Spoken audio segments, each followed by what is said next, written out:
Cuando hacemos un repaso breve de lo que hemos venido viendo en Génesis, podemos recordar que antes de esta crisis que ya está pronta a suceder, bueno, en el relato, podemos ver dos crisis anteriores que se nos narra en Génesis. La crisis del pecado original, Adán y Eva, y el destierro, del huerto del Edén, en el capítulo 3. La crisis en donde un hermano mata a su hermano menor, convirtiéndose en el primer homicida, en el capítulo 4. La crisis de Caín y un desarrollo o una evolución del pecado que se ve presente en esa situación que sucede en el capítulo 4. Y lo que sucede con la generación de Caín hasta lo que leemos en este capítulo 6, que la maldad era tanta y que había tanta violencia que Dios decide poner fin a todo lo que existía en ese momento. En el capítulo 6, que sería la tercera gran crisis que nos narra Génesis. Recuerde que esta carta nosotros la leemos hoy en el 2026. Muy bien. Pero esta carta no fue escrita para nosotros en el 2026, este libro no fue escrito para nosotros en el 2026. Este libro fue escrito para un pueblo que venía de ser esclavo de una tierra donde eran tratados de muy mala manera. Un pueblo que tenía una promesa y que iba en dirección a esa promesa, porque Dios así se los había dado. Este libro y este compendio de libros de Génesis hasta Deuteronomio fue escrito para ese pueblo. Este pueblo de Israel estaba conociendo la verdad de ese diluvio universal que había ocurrido varios siglos atrás con respecto a cuando ellos se les había entregado el libro. Y era donde ellos iban a aprender por qué sucedió, cómo sucedió y cómo sobrevivió la humanidad a ese diluvio. A nivel mundial e histórico, usted actualmente puede hacer un repaso, puede irse a Google o alguna enciclopedia y ver indicios de relatos que enseñan que en muchas culturas se narra acerca de un diluvio universal. No es únicamente lo que vemos acá en Génesis. Pero conocemos que la verdad está en el libro, en esta sagrada escritura. Muchos relatos hay y coinciden con lo que la palabra de Dios nos dice de ese diluvio universal, de una inundación universal, en una época específica y también en una situación específica.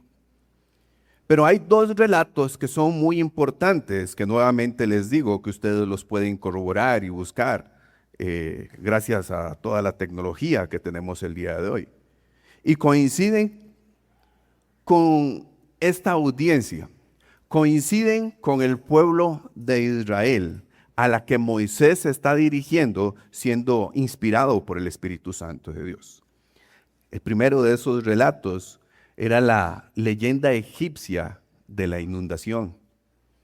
El dios Ra, después de haber engendrado a la primera generación de dioses, y que por algunas casualidades se diera origen a la tierra y a la humanidad, los seres humanos con el paso del tiempo empezaron a despreciar a ese dios Ra, porque había envejecido y eso provocó la ira de este dios.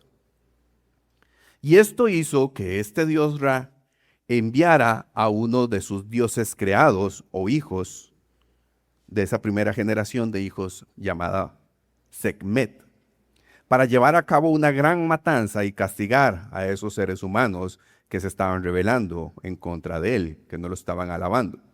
Y fue tal la matanza que los que sobrevivieron a esa matanza realizada por Sekhmet se ahogaron en un diluvio de sangre que siguió después de todo lo acontecido.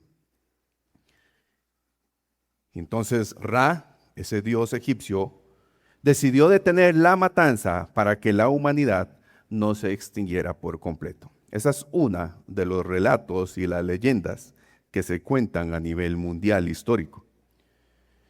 Y esta leyenda tiene que ver con el pueblo de Israel, porque ellos estuvieron por 430 años en esa tierra de Egipto. La segunda es una que tiene que ver más con la época de Abraham. Es con esa época en donde él vivía y en donde él creció. Es el diluvio de la mitología sumeria, el diluvio de la mitología mesopotámica, y que se puede encontrar en libros como la Epopeya de Gilgamesh, un libro que más o menos ronda o los indicios de cuando fue escrito, ronda alrededor de los años 2500 a 2000 antes de Cristo. Y les narro un poco también con respecto a lo que se cuenta en esa mitología sumeria. Los dioses menores se rebelan en contra de los dioses mayores, llamados Anunnakis, porque ellos los esclavizaban. Solo los dioses menores trabajaban habitando la tierra. Estos dioses mayores, Anunnakis, crean a los seres humanos para sustituir a los dioses menores, usando arcilla y sangre de un dios para ser los primeros hombres y mujeres, 7 y 7. Al ver los dioses mayores, que eran muchas las personas que habitaban la tierra y que eran muy escandalosas y que hacían mucho desorden y que sobrevivían a las catástrofes que les enviaban, ellos mismos que los habían creado deciden borrar la humanidad de la faz de la tierra con una inundación que cubriría incluso las montañas más altas. Dentro de esos dioses mayores, un dios mayor llamado Enki fue el que no estuvo de acuerdo y buscó a un hombre, el hombre más sabio de la ciudad, para darle instrucciones de construir una gran barca en solo 7 días. Una barca que sería como un cubo de 60 metros por 60 metros, con 7 pisos internos en los que debería meter a toda su familia y cada pareja de animales. Y este hombre hizo caso, concluyó la barca, la llenó con los animales, y cuando hubo realizado todo, el diluvio llegó. Por 6 días y 7 noches llovió, desapareciendo la tierra, y solo quedaba una gran extensión de agua. Ya los seres humanos no existían, y la paz y el silencio era lo que reinaba y gobernaba en ese momento.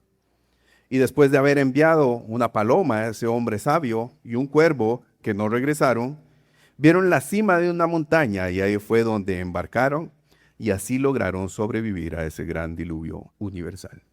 Esta otra leyenda también era muy probablemente conocida por este pueblo de Israel, debido a que ellos provenían de su padre Abraham, y Abraham, que venía de tierra de Ur de los caldeos, como dice Génesis capítulo 11, versículo 31, tenía esta influencia de estos conocimientos.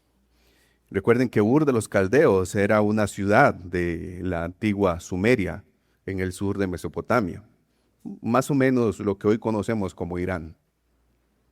Esa segunda narración es la que les nombré, que se encuentra en la epopeya de Gilgamesh, basadas en el rey Gilgamesh, y que es una compilación de 5 poemas sumerios independientes que constituyen esta gran obra de la civilización antigua. Con el paso del tiempo, de alguna manera, los descendientes de Abraham tuvieron conocimiento de esta antigua narrativa. El pueblo de Israel estaba siendo dirigido por Dios y Él les estaba suministrando todo el conocimiento que ellos tenían que tener, porque Dios estaba creando un pueblo como Él quería, creando una nación como Él quería, para que le alabaran y le adoraran y lo tuvieran a Él presente como el único rey. Estos descendientes de Abraham, los que se conformaron como el pueblo de Israel con los años, tuvieron que combatir con estas creencias paganas. tuvieron que lidiar con que ese conocimiento o esos indicios de sabiduría que tenían que dejarlos de lado, porque Dios les estaba revelando cuál era la verdad para sus vidas y lo que ellos deberían abrazar como una realidad.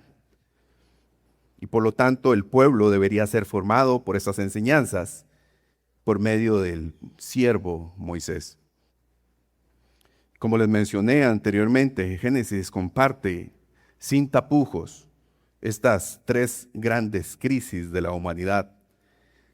Pero también enseña que en medio de esas crisis, la gracia y la misericordia de Dios ha estado presente, aun cuando ha habido pecado, maldad, desobediencia y rebeldía. En la narración que nos presenta Génesis en la descripción del diluvio universal, que el Dios creador de todas las cosas decide realizar, nos enseña que así como nuestro Dios es soberano y poderoso para crear, Él también es soberano y poderoso para determinar cuándo se tiene que acabar. ¿Por qué? Porque así es Él y porque así lo determina Dios. Él no lo hace como un niño malcriado que quiere cumplir sus deseos. No lo hace como un niño que es indiferente a los demás. Él lo hace porque hay una razón, porque las personas estaban llenando la tierra de maldad y de violencia, como lo leímos en el versículo 13. Y a partir de este versículo 13 hasta que termina el capítulo 6, usted va a ver que Dios tiene una conversación, pero más que una conversación es un monólogo, porque únicamente Dios es el que va a estar hablando con Noé. Y ahí es donde donde Dios le va a dar a Noé los principios para que él pueda sobrevivir a la crisis que vendría. Y que como lo ven en el título del día de hoy, nosotros también debemos aprender a obedecer a los principios de Dios para atravesar la crisis. El título que pueden ver en las pantallas es Obedeciendo a los principios de Dios en medio de la crisis. Y por lo tanto, al ser un texto muy largo, como les compartía al inicio, que va desde el versículo 13 del capítulo 6 hasta el capítulo 8, versículo 5, la enseñanza se dividirá en dos partes. Así que con la ayuda y la dirección del Espíritu Santo veremos y aprenderemos lo que su palabra, la palabra de Dios quiere enseñarnos el día de hoy y aprender a aplicar aquello que se le estaba enseñando a la primera audiencia.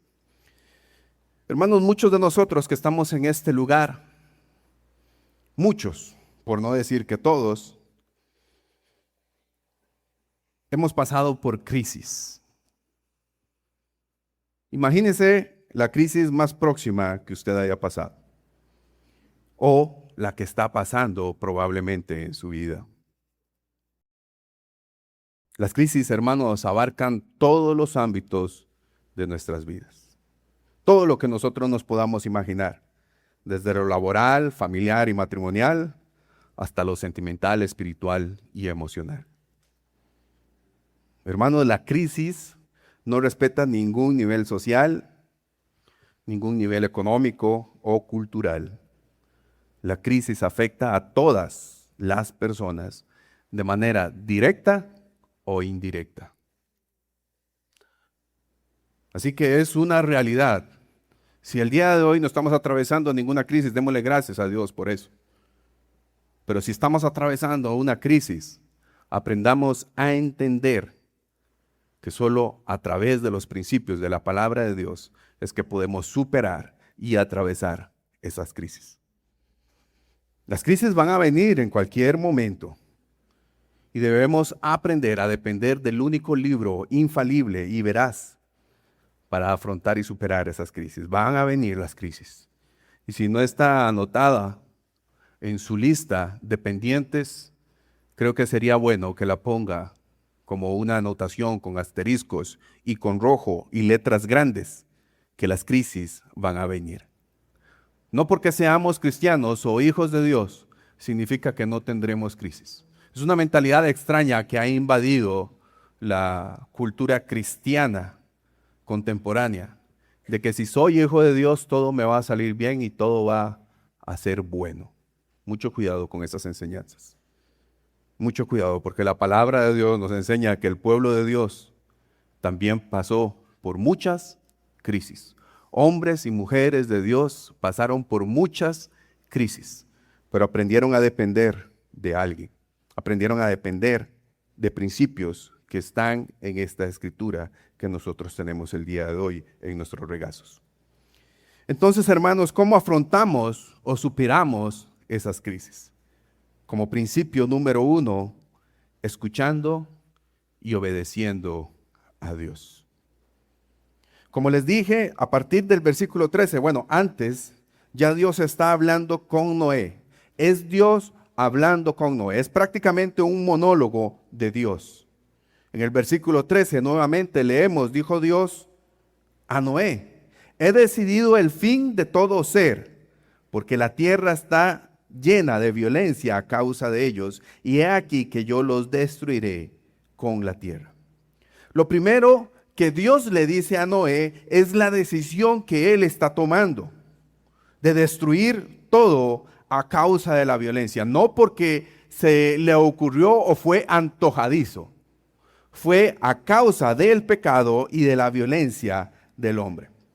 Y Noé entonces vemos que él pone atención a la decisión que Dios está tomando. Es muy importante que usted vea en estos versículos la actitud de Noé. Olvídese del arca.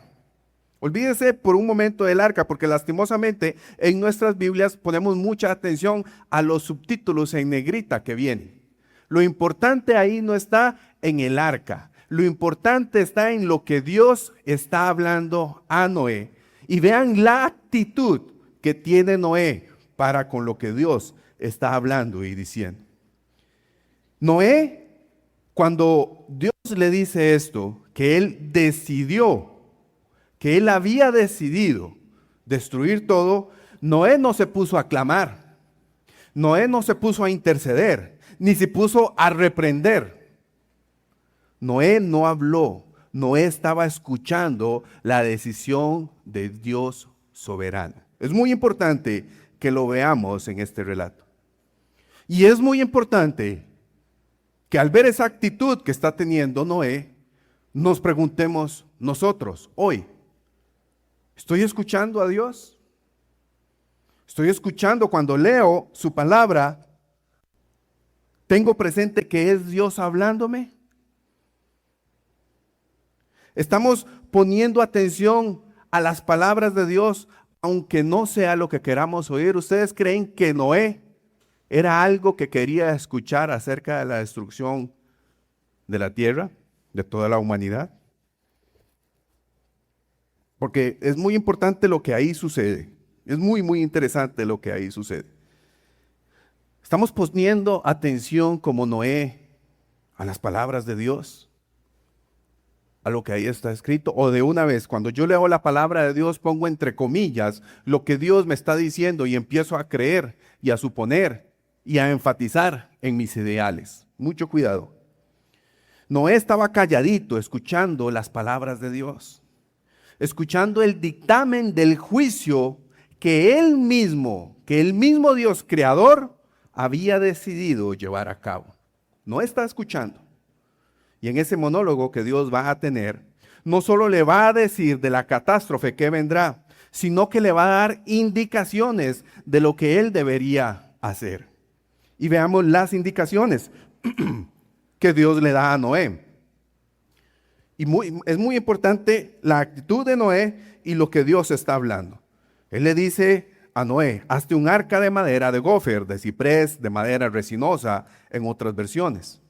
A esa arca, le dice Dios, usted le va a poner aposentos y la va a recubrir con brea, con indicaciones específicas. 300 codos de longitud, unos 135 metros, 50 codos de anchura, unos 22,5 metros, 23 metros, 30 codos de altura, 13 metros y medio a 14 metros más o menos de altura. Y con una ventana del techo, a un codo del techo, a 45 centímetros, y una puerta a un costado, a un lado. Y esa arca o esa barca tendrá 3 pisos o 3 niveles. Dios le da indicaciones específicas que debería cumplir Noé a la perfección para que la crisis no le afectara.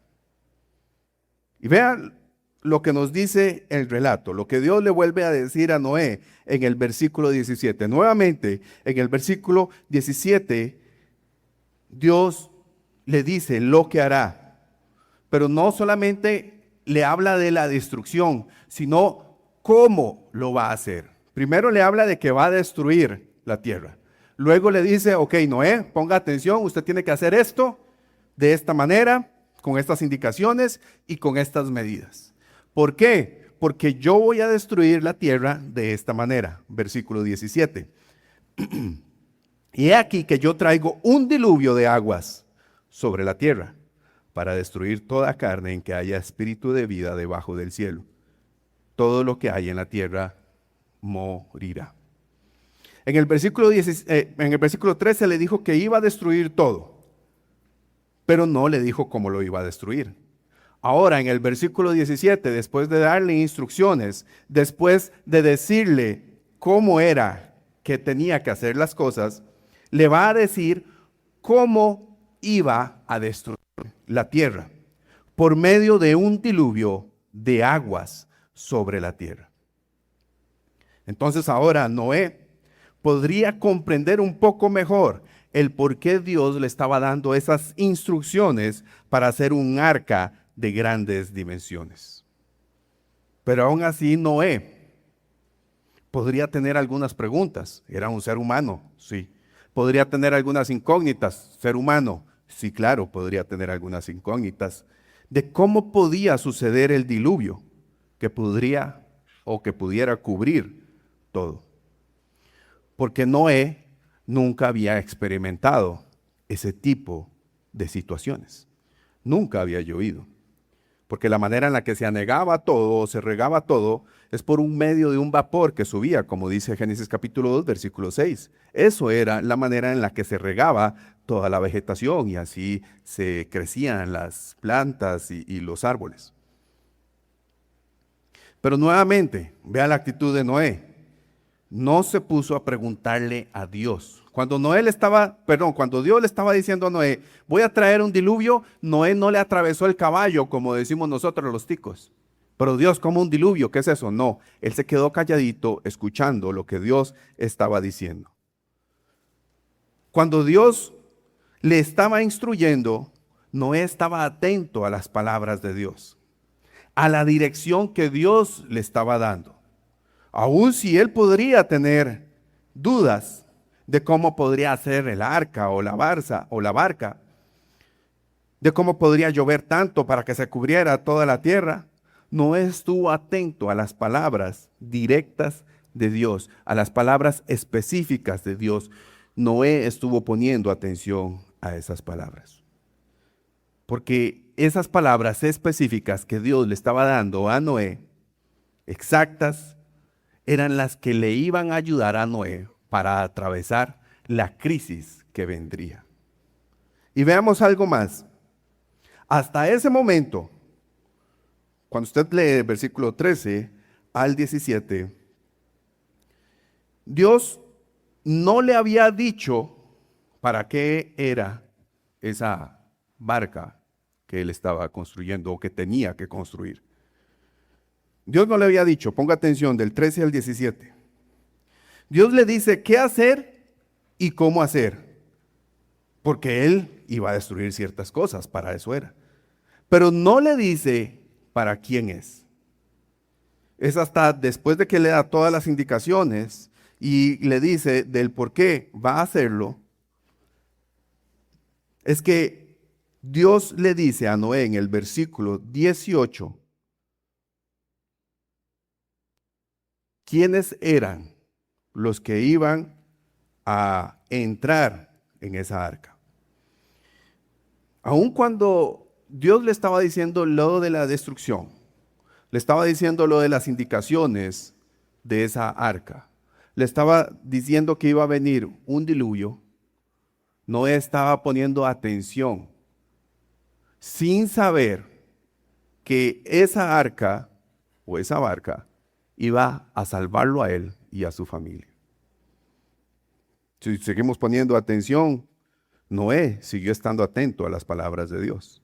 Versículo 18 es donde Dios le dice: mas estableceré mi pacto contigo, y entrarás en el arca tú, tus hijos y las mujeres de tus hijos contigo. Yo creo que es importante que nosotros el día de hoy podamos reflexionar un poco más y dejar de ver este relato como un cuento para niños que se predica en la escuelita dominical y empezar a verlo como lo que es la palabra de Dios. Olvídese de todos los mitos y de todo lo que se ha creado alrededor de esa arca o barca, que está en cierto monte, que sí es verdad, que es mentira. No, olvídese de eso por un momento. Y recuerde que lo que aquí estamos tratando de entender por la dirección del Espíritu Santo es lo que Dios quería enseñarle a Noé, lo que Dios quería enseñarle a la audiencia original y lo que Dios quiere enseñarnos a nosotros el día de hoy. No es un cuento para niños, es una verdad que nos indica que si nosotros le ponemos atención a las palabras de Dios con cuidado y seguimos sus direcciones, es como podemos atravesar y superar las crisis que vengan. No por nuestras capacidades, sino por lo que Dios hace. Porque vean qué importante lo que dice el versículo 18. Mas estableceré mi pacto contigo. Yo estoy diciendo cómo de la destrucción. Yo estoy diciendo cómo es que puede haber salvación. Yo estoy diciendo qué es lo que estoy castigando. Y yo es el que estoy diciendo quién es el que puede ser salvo. Dios lo está hablando en ese pasaje. Tenemos que poner atención a principios que nos habla la palabra de Dios, a las claves, para que podamos enfrentar las crisis que vengan, en el momento que venga, y sea como sea que venga la crisis. Y esa es la primera lección que nosotros debemos aprender el día de hoy. La primera lección que tenemos para el día de hoy es escuchar y obedecer las palabras de Dios para superar las crisis que vengan. ¿Qué es lo que estamos escuchando más hoy? ¿Al predicador de YouTube? ¿Al que sigo en redes sociales que tiene muchos seguidores? ¿Al psicólogo? ¿Al doctor? Y está bien, yo respeto a todos los profesionales.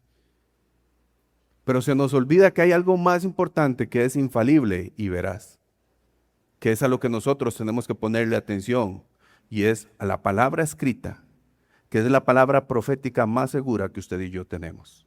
Y es donde Dios nos habla para que nosotros podamos salir adelante siendo guiados por el Espíritu Santo y únicamente por lo que el Espíritu Santo va haciendo en nuestras vidas, perfeccionando nuestras vidas. Recordemos que Dios es el que está hablando. Noé no ha dicho nada. Noé no ha hablado nada. Es Dios el que dice: estableceré mi pacto contigo. Y ese es nuestro segundo principio de hoy. Dios es el que hace el pacto. Dios es el que establece el pacto. Nuevamente, Noé no dijo: aquí tengo estos corderos, aquí tengo estas ofrendas y yo le voy a hacer pacto a usted para que usted me salve. Yo le voy a traer estas ofrendas para que usted salve a mis hijos, para que salve a mis nueras y para que salve a mi esposa. Noé no está haciendo eso. Es Dios el que por su gracia le está diciendo a Noé: yo estoy estableciendo mi pacto con usted y su familia para que ustedes sean salvos y puedan entrar en ese lugar que les va a salvar o que los va a hacer pasar por esa crisis y superar esa crisis. Dios es el que establece tener una relación de pacto con el ser humano, no el hombre con Dios. Porque recuerden que las generaciones se habían olvidado de Dios. Uno que otro empezó a acordarse de Dios y a tenerlo presente en sus caminos. Pero las generaciones se habían olvidado de Dios. Y si esas generaciones se olvidaron de Dios, ¿cómo puede el hombre establecer un pacto perpetuo con Dios en su vida? Es imposible. Solo Dios, el creador de todas las cosas, el que no cambia, es el que puede establecer ese pacto con nosotros. Sería imposible que un hombre pecador, que es capaz de fallar, de desobedecer y ser rebelde, pueda cumplir un pacto a cabalidad. Solo Dios es el que puede cumplirlo y por lo tanto solamente Él es el que puede establecer el pacto y lo hace por gracia. Lo hace porque es un Dios misericordioso. Y a causa de esa gracia y a causa de esa misericordia de Dios, el pacto también alcanza a la familia de Noé. El pacto alcanza a su mujer, a sus hijos, a sus nueras.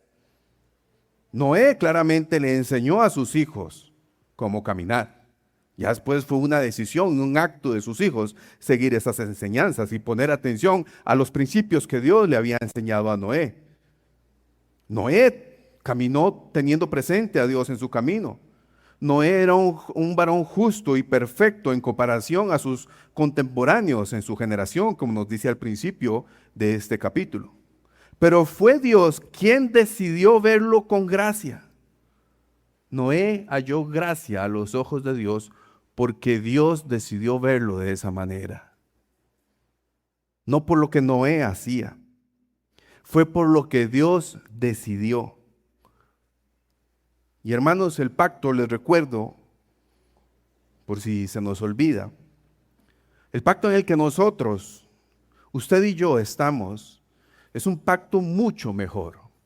El pacto en el que nosotros en el 2026 estamos es un pacto mucho mejor. Porque ese pacto en el que nosotros estamos se basa en lo que Jesucristo hizo. Se basa en la sangre de Cristo. El escritor a los Hebreos nos habla claramente de este pacto en Hebreos capítulo 8, versículo 6. Y dice, pero ahora tanto mejor ministerio es el suyo. Viene hablando de Jesús. Cuanto es mediador de un mejor pacto establecido sobre mejores promesas. Y el escritor nos sigue diciendo en los siguientes versículos, Hebreos capítulo 9, versículos 11 al 15. Pero estando ya presente Cristo, sumo sacerdote de los bienes venideros, por el más amplio y más perfecto tabernáculo no hecho de manos, es decir, no de esta creación, y no por sangre de machos cabríos ni de becerros, sino por su propia sangre, la sangre de Cristo, entró una vez para siempre en el lugar santísimo, habiendo obtenido eterna redención. Porque si la sangre de los toros y de los machos cabríos y las cenizas de las becerras rociadas a los inmundos santifican para la purificación de la carne, ojo el capítulo 14, cuánto más la sangre de Cristo, el cual mediante el Espíritu Eterno se ofreció a sí mismo sin mancha a Dios. El sacrificio suyo y mío fue sin mancha delante de Dios, puro y perfecto. ¿Limpiará vuestras conciencias de obras muertas para que sirváis al Dios vivo? Y el versículo 15, así que, por eso es mediador de un nuevo pacto, para que interviniendo la muerte por la remisión de las transgresiones que había bajo el primer pacto, los llamados reciban la promesa de la herencia eterna. Recuerde esto. Esto que leímos es porque Dios lo decidió.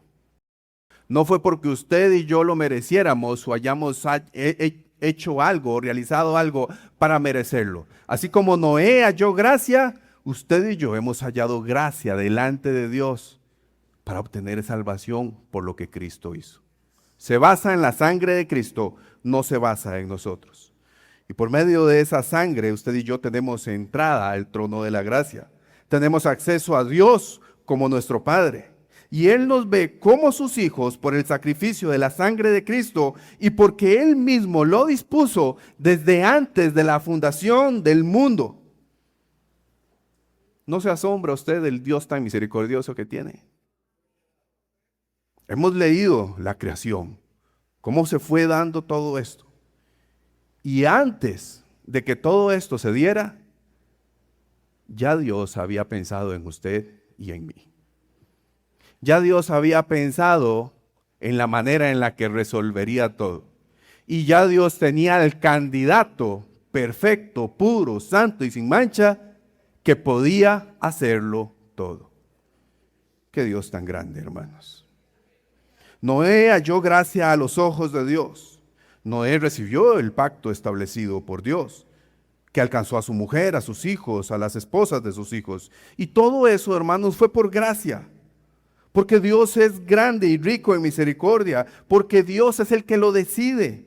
Porque así lo quiere y porque Dios es soberano. Así demuestra Dios su misericordia a un hombre pecador que atiende sus palabras en medio de una generación mala, en medio de una generación rebelde, violenta y pecadora.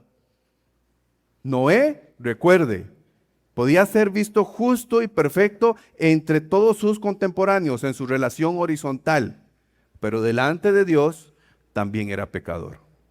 Pero él alcanzó gracia, porque Dios así lo quiso. Y usted y yo hemos alcanzado gracia porque Dios así lo ha querido. Y hoy, hermanos, tenemos que atender a las palabras de Dios, a lo que Dios estableció para nuestras vidas, para vivir de una manera correcta delante de Dios en medio de una generación mala, violenta, perversa, pecadora, rebelde. Nuestra generación no ha cambiado mucho a aquella generación antidiluviana. Miremos nuevamente que Noé estaba callado. Noé estaba atento a lo que Dios estaba diciendo. No fue Noé que estableció ese pacto o que le pidió a Dios que lo estableciera. Eso nació del corazón de Dios. Fue Dios por su buena voluntad que así lo decidió y así lo llevó a cabo. Y la lección número 2 que nosotros tenemos que aprender es que Dios estableció un pacto basado en la sangre de Cristo para tener relación con nosotros, basado en el sacrificio de Jesús. Y esa es la mejor garantía que tenemos todos en medio de la peor crisis. La mejor garantía suya no es el carro, la hipoteca, la casa o lo que usted tenga en el banco, ni sus bienes materiales, incluso ni su familia. La mejor garantía que usted tiene es lo que Jesús hizo por su sangre en la cruz del Calvario para atravesar cualquier crisis. Porque incluso si fuéramos a atravesar una crisis de muerte, si nuestra confianza y esperanza está puesta en el Dios de gloria, en nuestro Señor Jesucristo, incluso esa crisis la vamos a atravesar viéndolo a Él cara a cara. Y el tercer principio, hermanos, para ir concluyendo, es el sometimiento a la palabra de Dios. El sometimiento a la palabra de Dios. Y esto es importantísimo porque según sea su sometimiento a la palabra de Dios, usted puede afectar a otras personas para bien. Puede ser de bendición para otras personas de una manera positiva.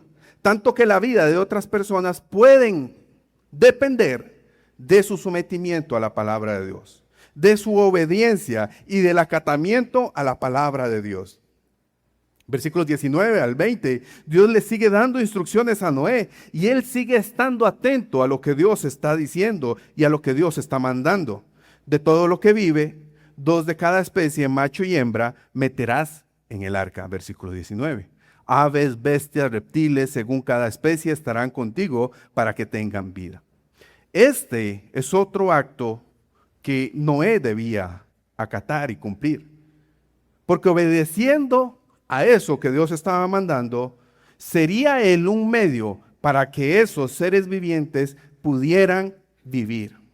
después que Dios le comunica a Noé su decisión y el por qué lo hará, Dios también le sigue dando órdenes directas a Noé de lo que él debía hacer. No si quería hacerlo. No le está pidiendo el parecer a Noé, véanlo muy bien. Dios no le está pidiendo el parecer a Noé. Noé, ¿a usted le parece que podamos hacer esto? Noé, ¿cómo ve que las medidas del arca sean así? Noé, ¿cómo ve que podamos meter a 2 de cada especie? No, no.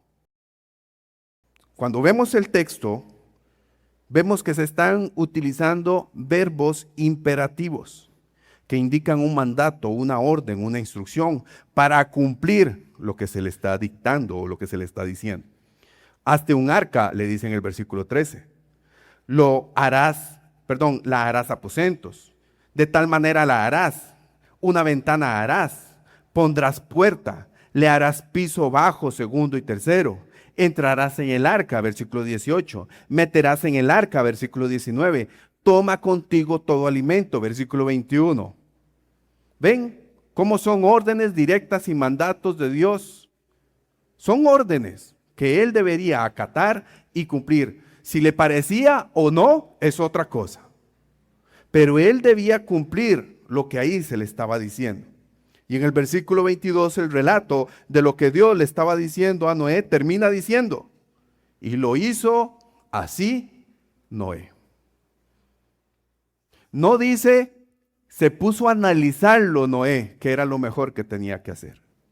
No dice, se fue a donde la doña, a ver si le parecía, porque eso normalmente hacen los esposos, ¿verdad?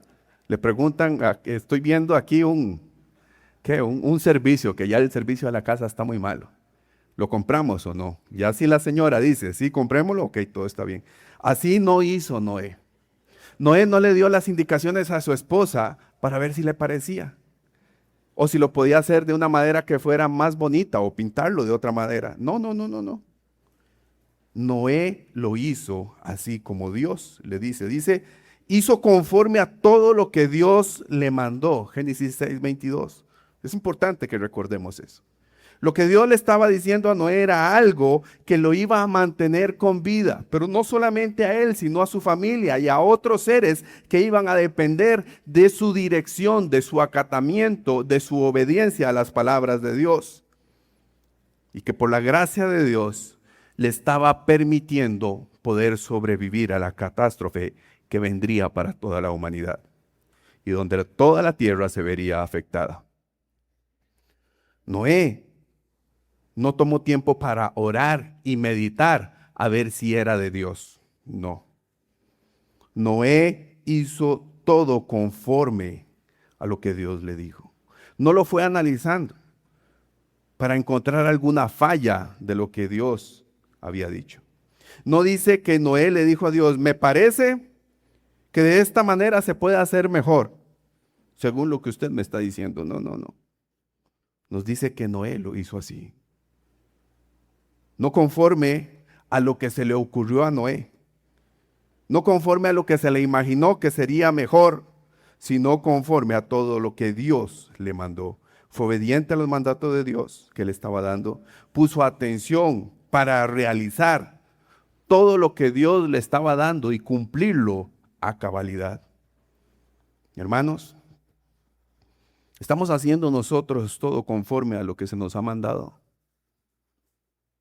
¿O hacemos todo conforme a lo que nos imaginamos que es mejor? Acomodo la Biblia, los textos bíblicos, a lo que es mejor para mi vida. Si estoy cometiendo ciertos pecados, hay ciertas cosas de la Biblia que mejor no le entro. Hay ciertos principios de la Biblia que digo, no, por ahí no, porque yo necesito tener esta carnita al aire por ahí porque soy hombre. Estamos haciendo todo conforme a lo que Dios nos ha mandado. Y es importante, hermanos, que reflexionemos con este texto. En lugar de decir y sentarse ahí o escucharlo y decir, yo ya me sé lo que van a explicar o lo que van a enseñar. En lugar de decir eso, es bueno dejar que la palabra de Dios entre a nuestras vidas y que reflexionemos.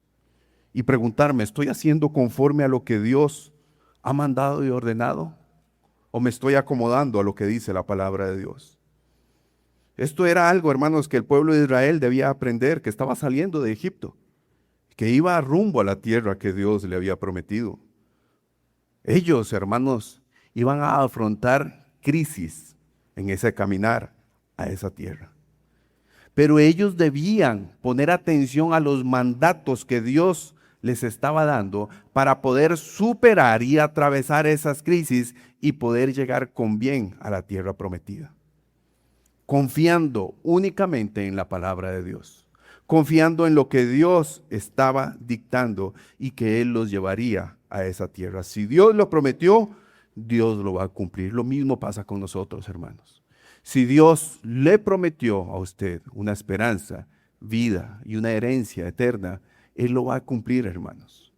No vivamos dependiendo de lo que podemos tener o no tener en esta tierra, porque Dios no nos prometió tener cosas y bienes materiales. Eso es nosotros que lo hemos interpretado así, pero Él no nos prometió eso. Él nos prometió una esperanza real, viva, eterna, una ciudad que está más allá del sol. Hermanos, en esta congregación nosotros tenemos el mismo deber de recordar esas palabras. Lo mismo que el apóstol Pedro estaba recordando a esas personas de la primera iglesia que estaban en diferentes ciudades que habían salido en la dispersión. En la segunda carta de Pedro, capítulo 1, versículo 12. Por esto, yo no dejaré de recordaros siempre estas cosas, aunque vosotros las sepáis y estéis confirmados en la vida presente. Aunque usted ya se sepa toda la historia de Génesis, tenemos que volverla a repasar. Aunque ya usted se sepa todo lo que dice Marcos, el Evangelio, tenemos que volverlo a estudiar. Porque así nuestros fundamentos y nuestras vidas van a ser sólidos y robustos, no con lo que nosotros creemos, sino con lo que Dios nos está diciendo. Y la lección número 3 que tenemos que aprender en este último principio es recordar sus palabras. No las palabras del pastor, no recordar las palabras de aquel grande, elocuente, orador o influencer. No, recordar las palabras de Dios. Es por eso, hermanos, que nosotros deberíamos poner atención a las palabras escritas por el apóstol Pedro unos versículos antes de este versículo 12 de la segunda carta en el capítulo 1. Versículo 3 al 8 y después brincamos del 10 al 11 y se lo leo en la Nueva Biblia a las Américas. El apóstol Pedro le dice así a estas personas creyentes del primer siglo. Pues su divino